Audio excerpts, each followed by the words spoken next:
Welcome. Welcome to Friday, or whenever you're watching this video. Uh, we're live. We're live. I don't see anybody joining yet, so that's unfortunate. Hmm.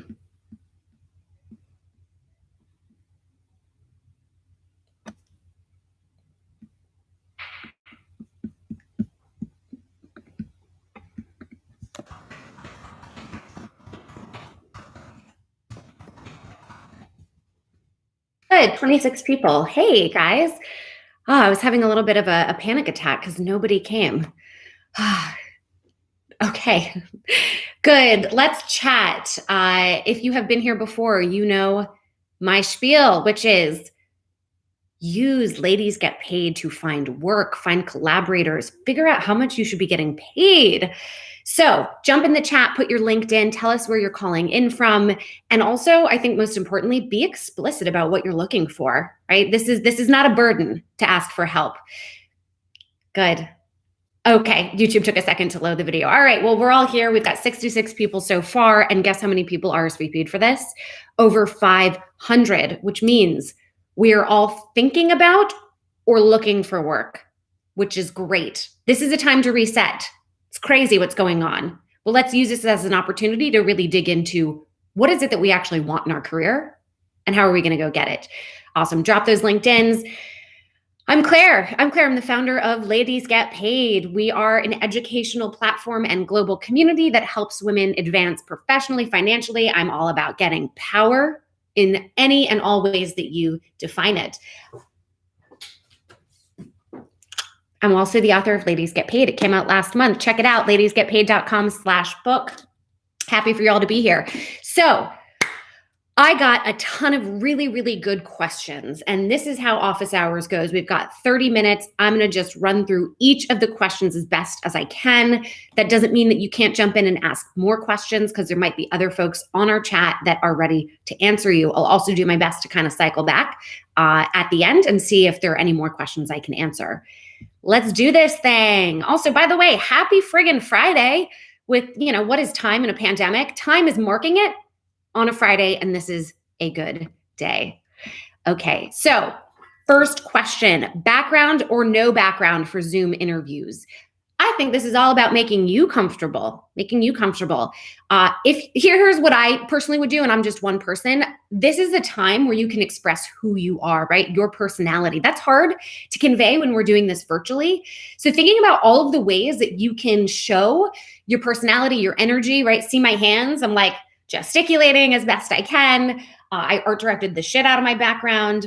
I've got all the ring lights. Seriously, I have, I'm really figured out my lighting. People ask me, how do I make myself look good? It is all about the lighting. Also, wear a pink blazer. Wear something where you shine, where you're comfortable. You can also obviously take a look at their website, Google their company. And if you see that they're dressed and presenting themselves in a certain way, of course, you want to reflect that.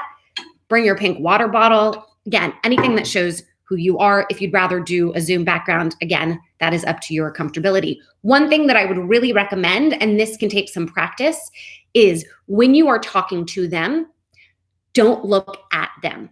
Look at the camera. That's what I'm doing right now. I actually, as much as I love you all and I love everything you're commenting, I'm actually not looking at that because that's a bit distracting for me. And also my eyes would be over here, and that looks weird, right? So if you need to put something up on your screen where you're kind of covering them up and you look directly at the camera when you're speaking, great. Now, when they're speaking, you can look at them. But this is a comfortability thing. And again, it's all about you being relaxed. So do what's best for you. I procrastinate on preparing for interviews because the whole idea freaks me out. So I end up prepping last minute and I come in the interview exhausted with fried nerves. Okay, so this person knows what they should not be doing, which is preparing last minute. So what advice do you have for calming anxiety during prep? Okay. Breathing. Breathing is always the first way to go. And don't just do the breathing before the interview. I want you to really get into the habit in the weeks leading up to how to calm yourself with your breath. My favorite breathing exercise is called 4-7-8. Do y'all know it? By the way, if you've got some of your own breathing exercises to recommend, put it in there. Breathing 4-7-8 first you have to breathe out. Get all of that oxygen, that air just out of you. Then you breathe in for 4. You hold it for 7. And you breathe out for 8. Do this 3 times. Do it while you're sitting down. I don't want you to pass out, okay? You will instantly feel calmer. Also, this is a relationship that has to work for you too. You are interviewing them as much as they are interviewing you. I know that that isn't necessarily how you might be feeling, okay? But this is a relationship, and if you even got the interview, they want this to work. They are rooting for you. This is not a test. They're coming in being like, I really hope she's the one, right? That's like going on a date too, right? She's the one. And advice that I always give about feeling nervous, and if you've seen me do these before, you know I love this, which is imagining yourself like you were in a movie. You're going to get some perspective. We're a lot kinder to ourselves when we sort of look at ourselves almost as if we're a different person. And what you'll see is that one scene leads to the next. Okay, so if you're watching this movie and this character is coming into the interview, you're gonna be like, all right, first of all, you're awesome. Second of all, it's actually not so much about the interview, but what happens next? Like there's an element of fate too, right? There's a larger story that's gonna happen. And so, you do your best, but it's gonna unfold as it unfolds. And so maybe there's a little bit of letting go that needs to happen. How do you handle the question of current salary / desired salary range in an interview? Depends on where you live. It may actually be illegal for them to ask you, how much are you currently getting paid, or how much did you get paid in your last job? Okay, so this is actually called the salary history ban. I don't know why I said that in such a formal way, the salary history ban. Just go ahead and Google it and see if your city and state has that. The thinking behind it is if marginalized groups from the beginning of their career are already getting paid less than everybody else, well, hold on now. If they're continually getting their next salary based on that original salary, the gap will compound over time. Also, think about the original salary that you got when you started your job, and think about all of the things, the experiences, the skills that you have now. You probably have grown a lot. So that original salary may actually have nothing to do with who you are today and what the market value is for this new salary. And which, by the way, you're just going to talk about the market value. You're not going to say the exact number that you want. You're not there yet. When they've given you an offer, that's where you can say, I'm looking for, and you do the high end of the range. But now if they ask you the salary range, you go, listen, I did some research. It seems that somebody in my position between X and Y, and then you do a brilliant thing here, guys. You say, but I know that this is a place that pays fairly. I know this is a place that prioritizes gender equity. I can't speak today, right? And you smile. I'm sure we can figure it out. And then would you be willing to share more information about the role and what compensation could look like? Should I bring up a side hustle during the interview as a way of exhibiting skills, knowledge, and work ethic?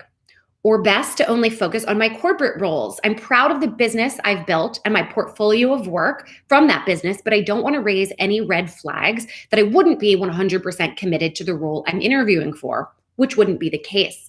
All right, so there's not a one-size-fits-all response I have for you other than, does your business, does your side hustle reflect any kind of skills, experiences, network that would be relevant to this job? Because then, yes. If it has nothing to do with it, maybe don't bring it up. The reason I would say bring it up-ish is because it does show that you're a self-starter, you're self-motivated, you think like an entrepreneur, you can bring those skills into the workplace, and that's actually called intrapreneurship. But your fear of maybe looking like you're not going to be 100% committed is not unfounded. So my question to you is, how can you proactively address that concern that they might have? So saying, here's what I've done on the side. I mean, I don't want you to lie, but maybe, you don't really stress the fact that like you're still hardcore doing it. It's just been something that you've worked on and what you've learned from it, and how you're being a self-starter, is going to contribute to the team, and that you understand your first priority needs to be and will always be this business. How do you answer the where do you see yourself in 5 years question? Is there an appropriate way to reframe it and focus on skills and experiences versus specific plans? Absolutely. The where to see yourself in 5 years, you can always say, listen, I want to keep my everything open for opportunity. I don't want to, prescribe that life will happen in a certain way.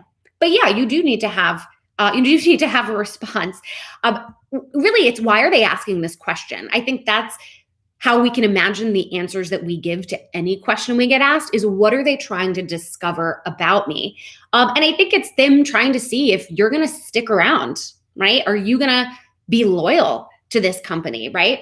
So I think you could be relatively vague unless it's a company or an industry that does require you to be extremely specific. Just make sure that you're tying it to the company. So let me give you 2 examples, 2 scripts, guys. My long-term goals involve growing with the company where I can continue to learn, take on additional responsibilities, and contribute as much value as I can. I love that your company emphasizes professional development opportunities. I intend to take advantage of all of these. Example number 2. I see myself in 5 years as a top performing employee in a well-established organization like this one. I plan on enhancing my skills and continuing my involvement in related professional associations. All right, that's kind of formal. You're obviously going to make this make sense for the way that you speak. But see what I'm doing there? It's demonstrating, yes, you want to grow, you want to be a leader. And that's the best that you can say. How do you answer? Tell me about a time where you handled a conflict or a difficult situation without ratting somebody out. Can it get back to that person? Again, you can absolutely be vague. I'm still going to push you here. What is it that they want to know about you when they ask, tell me about a time when you handled conflict or difficult situation? They want to see that you are diplomatic. Really can't speak today. They want to see how you work through conflict so that you are a person who can be a team player, right? You're somebody who's able to see all sides, somebody who's able to come to a resolution quickly, right? I'm probably missing some things here, but you can fill in the blanks, right, about what they are looking to see. Do not get into specifics. Just don't, and really emphasize what you did to problem solve. So there you go. And by the way, keep throwing in your questions. Ashley, who's co-founder, CEO of Ladies Get Paid, she's going to be sending me some questions as you're doing them, since I'm going through these pretty quickly, which is great. Okay. I'm like, good job, me. All right. What if you mostly applied to the job because you really needed a job and it would be good experience on your resume? Well, good for you. I mean, why else do we go for jobs? It's not just that they would look good for our resume, but that they would sort of position ourselves for the future. And positioning yourself for the future can come in a lot of different ways, right? It can come from skills that you want to build. It can come from a network, right? By entering in this new job, new world's going to be open to you. And you're going to have mentors at the company. Maybe there's a boss you really want to work for, or it's a company culture. Whatever your answer is, decide if you want to give them the full answer or if only pieces of the answer you think would appeal to them. Trust your instinct here. Make it always about leading and growing and about their company culture. How do you answer, why should I hire you? Actually, let me just, because this is a couple part question. The question, let me just pivot quickly. They're really asking, what's your greatest weakness? Question. Here's a framework, greatest weakness. I kind of hate this question, but it's just sort of bullshit. But let me give you a good framework to respond with. Okay, so take the weakness, but then it's about action, okay, and the result. This thing that is a weakness, and don't bullshit about it, right? Don't say, I'm a perfectionist, okay? Because that's like, there's not a great story you can tell about that. And in an interview, it's all about telling compelling stories so that they can really see what you're capable of, right? And how you think and how you work. So here's the weakness. When I make a mistake, I get hung up over it and I will dwell for a few hours, okay? The action, all right? When I realized that this was an issue that was interfering with my work. So now I give myself 15 minutes to dwell on it before moving on. What's the result? Okay. Now, instead of sulking for most of the day, I remain productive even when I'm upset. Okay. So again, framework is what's the weakness? We're going to pivot quickly. Okay. What'd you do? And what was the result? How did you overcome it? And in fact, how has this maybe even made you better at your job? All right. So no bullshit answers here, but just tell the story. All What's the best way to answer the question? Tell us about yourself. God, this like open-ended question, guys, right? And also, by the way, I really appreciate that you all are responding to each other. That's awesome. Oh, and we have 183 people here. Hi, everybody. It's great. Okay. So tell me about yourself. Okay. So another formula here, another structure, and you're going to see there's structures in how you respond to all of this. Then you're going to fill in the blank for you. If it's too formulaic, right, it's coming across too sort of bland, right? We don't want that, but we do want some structure here. Okay, so tell us about yourself. Present, past, future. Okay, so this is going to share key background points about yourself. So begin with a brief overview of where you are now, which could obviously include your current job, along with maybe a reference to things you're doing on the side, things you're passionate about. Then reference to how you got there. So obviously education, any important life experience that you've had, mentors, right? How did that get you here? And then finish by touching on a goal for the future. And you know, obviously, if you can really do your best to take language that's in the job description, integrate that into your goals. Other thing, I would really dig into company culture in general. See in ways that you can demonstrate to them that you've actually lived the company culture. So Google the shit out of them. I mean, of course, they'll probably have a mission statement on their website, but you can find other things. Do your due diligence, reach out to people who work there, who used to work there. Say you want to learn more about the company culture. Same thing is you want to learn more about the manager you might be working with. Because somebody asked me, what are red flags and green flags that the company is or isn't a good fit for you? There's only so much they're going to be willing to tell you. Right? Somebody else even wrote in and they were like, they always say they're not a micromanager, but like, what's the truth here? The truth really is to talk to people who used to work at the company. Yes, you always take what they have to say with a grain of salt. Another thing I would love for you all to do is what's called power mapping. I learned this from Anjali Sood, who is the CEO of Vimeo. She became the CEO at like age 34 or something that makes me feel totally unaccomplished. And so a little tip that she gave me is when she was deciding whether or not she wanted to work for a certain company, she looked for how long people were working there. So if people turned over pretty quickly, that's a red flag. Okay. If people work there for a long time, great. That means there's a solid company culture. But the other thing that she looked at, how long did it take for people to get promoted? So is this a place that's going to stymie your growth? Are you going to get stuck in a certain area? And not only, how quickly it takes for these people to get promoted, but also what kind of person gets promoted. And if it is all white men, that doesn't mean it's not a place that you want to work, but that means you're going to want to ask questions specific to how does somebody get promoted here? What does career development look like? Okay, I'm also going to go over in just a minute questions that you can specifically ask them during the interview, but those are some things that you can look for when you're doing your research even before the interview. Best answer for how do you respond when they ask, well, why are you looking? And if it's because your current boss is toxic, don't ever say anything negative. Never, ever, ever. We're going to make this super positive, and you're going to make this all about why you want to work at that company, at that specific company. So example number one, I want a job with more responsibility, and I'm ready for that challenge. And then you can also say, to be honest, I wasn't considering a move, but I saw this job description. I read about your company, and you can speak to specifics here. Maybe the CEO or people in the C-suite have spoken at conferences, right? And do some research about that. You can say, I loved this thing that was, said about this company, and it really showed me that it's aligned with my values, right? Knowing that it might've been a toxic situation before. Don't say that part. But this is when you do talk about your values. Okay, this is an interesting question. Could you share any tips on keeping nerves down throughout the interview? Okay, we talked about that part. But when you are faced with a tough question, you aren't sure how to answer in the moment. By the way, there is no need for you to respond quickly to any of these things.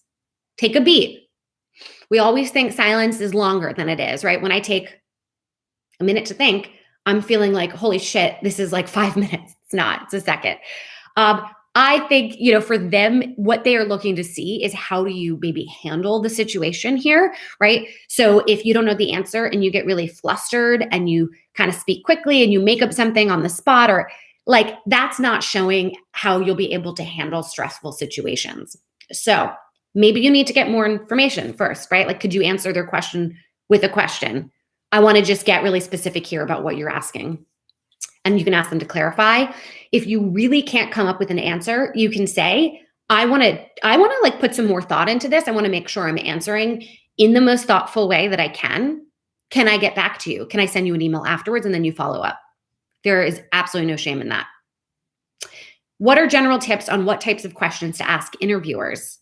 And by the way, we've got 10 minutes left for this office hours, but we're almost done with the pre-submitted questions. So I'm going to get to your currently submitted questions. I'm going to say a lot of things right now of questions you can ask the company. I'm also going to put it into the chat, guys, right here. Oh, no, there's a character limit. Okay, no, I'm not. Well, I will in just a bit. All right, so you're going to take notes. We're going to rewatch this Instagram live then as I read out these questions that you can ask them. First, although this doesn't need to be the first question that you ask, do you have any hesitations about my background or skills in relation to this position? Like, is there anything I can clarify for you? That might be the last question you ask. Why did you join the company? Make this personal about them. This is when it should feel like it's two peers, and people love talking about themselves. What's your favorite part about working here? How would you describe the culture in the office? What challenges is the business currently facing? Make this about the company. What are near, midterm, long-term goals of the company? Where do you see the industry going? Because then you can respond to that and make it a little bit more conversational about, again, your ideas for the future. Every job that I have ever gotten, yes, my background helped, but I really sold them on my ideas. And a lot of that came from learning about the company, right? Is this collaborative here? Is it more individually focused? What challenges does someone in the role face? What traits have the people, who've been in my role, who've been successful? What have they done? How do you even measure success here? What opportunities for professional development in this company? And then where have people who've held this role typically ended up next after this company? All that is going to help you figure out if this is a place that you want to work. Let me just pivot now to those questions that you have submitted. Thank you, Ashley, for sending them over. I did rock the interview, but I did not get the job. The hiring manager emailed me. I thoroughly enjoyed our conversation and I'm now fully committed to trying to find a place for you here. Now what? That's fantastic. I once interviewed, this is for General Assembly. I once interviewed there and the hiring manager emailed me after and he said, I don't think you're a good fit for this company, but I really believe in you. And if you ever need help or like a letter of recommendation or something, I'm here for you. So this is a great place. This is a person that you should remember moving forward in your career also. Like continue networking. Ask them, is there anything that you can do? Why don't you go help them help you? So are there other roles and people that you want to learn from, right? And how they got there? You can ask, do you mind if I reach out to them, right? So use this as an opportunity to network at the company and have them help you. How do you handle a 1-year work gap due to COVID and career setback? Well, here's the good news about this time is that if there are gaps in your resume and people are looking at it, okay, 2020, I gotta be like, what happened here? Like, we all know what happened. There is through no fault of our own. You can always proactively address it if you want, right? Career setbacks. This is not your fault. Please keep reminding yourself. What I would love for you to talk about, though, is anything that you did during that time where there was a gap. And by the way, this doesn't just have to be COVID or career setback. I did get questions about if you stayed home because you were a mom or a caretaker, right? So you could talk about what you learned about yourself, what you learned, skills that you developed.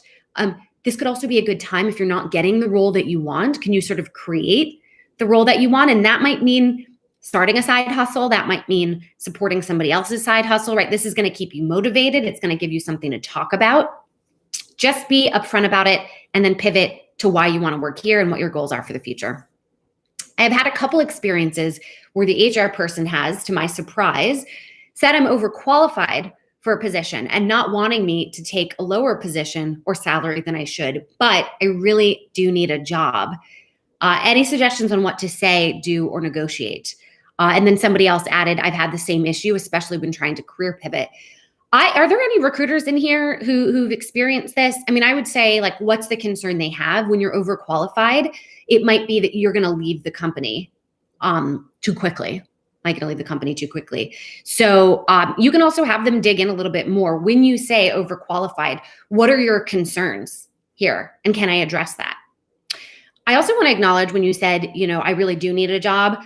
This whole conversation, guys, the conversation about interviewing, job searching in general, negotiating your salary. I mean, there is a level of privilege here, because if you really do need and the bottom line is the bottom line, right? Like, if you cannot afford to not take a job, your hands are tied a little bit. So that's why always be looking, even when you have a job. Get more information about being overqualified, and then put a Google alert for that company for new job opportunities. Proactively reach out, continue to network with people there who are higher up, ask them about their challenges, how they got to where they are. They're in my book, Reese, it took her a full year from when she identified the company she wanted to work at, the networking that she did, and finally getting the job that she wanted. And by the way, the first job that she wanted, she was told that she was overqualified. If you have never been in an official management position, but you're applying for those jobs, what would convince them you are qualified? Again, working backwards, what would convince them that you're not qualified? Can you address that, right? Well, you don't have the experience. Okay, let's dig into that a little bit more. As a manager, what kind of experience do you need to have? This might actually be a good time where you can talk to people who maybe have or used to have the role that you're going for, or kind of the level that you're going for. Ask them how they managed other people, what things that they wish they'd known. How they do it? What are conflicts that can happen when you're a manager? Demonstrate that you have the people skills to do that, right? The people skills. And that's usually being a good listener, communicator. You're a good leader, right? You encourage people. Show how you've done that. And also really dig into how you're a fast learner. This also goes for anybody who's looking to pivot careers or industries or jobs or whatever it is. Yes, you may not have the specific experience, but this is where you really want to dig into who you are, right? Some of that like EQ stuff, because they're hiring you to be part of a team too. They're looking to fill out a certain dynamic within that team and that company. So talk about that. And also the concern they might have is, well, the learning curve is going to be too steep here. Well, how do you show that it's not going to be? So talk about the challenges that that role would face. And you only can know that is when you talk to people who've been in that role.